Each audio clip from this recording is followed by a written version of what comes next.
Hello, এই ভিডিওটা share করার জন্য আমি অনেক লেট হয়ে গেছি আমি জানি। তাও আমি ভিডিওটা আজকে শেয়ার করছি সবার সাথে। বিগত 6 বছর ধরে আমি কলকাতায় আছি। কিন্তু এইবার পুজোয় একটা স্পেশাল জিনিস এটাই হয়েছে যে আমি পুজোতে কলকাতায় কিছুদিন থাকার সুযোগ পেয়েছি। এর আগে কোনো দিন থাকিনি, কোনো বছর থাকিনি। এটা ফার্স্ট টাইম আমি কলকাতাতে পুজোটা কাটিয়েছি। তারপরে আমি বাড়ি গেছিলাম। তো আমি দ্বিতীয়ার দিন এবং তৃতীয়ার দিন সারা রাত ধরে পুজো দেখেছি। সারা রাত ধরে প্রচুর ঠাকুর প্রচুর দেখেছি, নর্থ সাউথ কিচ্ছু ছাড়িনি। প্রথম দিন শুরু করেছিলাম তালাপ্রত্যয় থেকে, তারপরে এক এক করে বাগবাজার, কুমোরটুলি, আহিরিতলা, আরও প্রচুর ঠাকুর দেখেছি। আমার অত নাম এখন মাথায় আসছে না। আর সাউথের দিকেও ছেষট্টিপল্লী, বালিগঞ্জ কালচারাল, হাজরা, তারপর ম্যাডক্স, সমস্ত জায়গার ঠাকুর।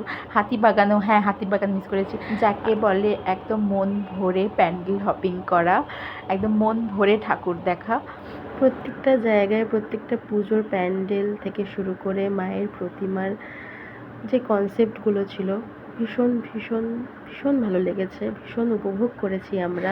মাঝরাত্রি ঠিক 2:30-3টে নাগাদ আমরা কুমোরটুলির রাস্তা দিয়ে হাঁটছিলাম। দেখে মনেই হচ্ছিল না রাত 3টে বাজে, মনে হচ্ছিল এই তো সবে সন্ধে। দুটো দিন বন্ধু বান্ধবদের সাথে আড্ডা, জমিয়ে খাওয়া দাওয়া, ঘোরা, সারা রাত ধরে ঠাকুর দেখা, একটা অন্যরকম পুজো কাটিয়েছি এই বছর। হাঁটতে হাঁটতে পায়ে একটু ব্যথা হয়ে গেছিলো ঠিকই, কিন্তু সবশেষে মনে হয়েছিল না, ওয়ার্থ ইট। প্রচুর জায়গার ভিডিও আমি শেয়ার করেছি এইখানে। অনেক জায়গার ভিডিও দিতে পারিনি, কারণ প্যান্ডেল দেখে এত মনোমুগ্ধ হয়ে গিয়ে হারিয়ে গেছিলাম যে ভিডিও করতেই ভুলে গেছি। যে কটা ভিডিও করেছিলাম সে কটা সবার সাথে শেয়ার করে নিলাম। আর এইভাবে ভোরের আলো দেখতে দেখতে ঘরে চলে গেছিলাম। আজকের মতো টাটা।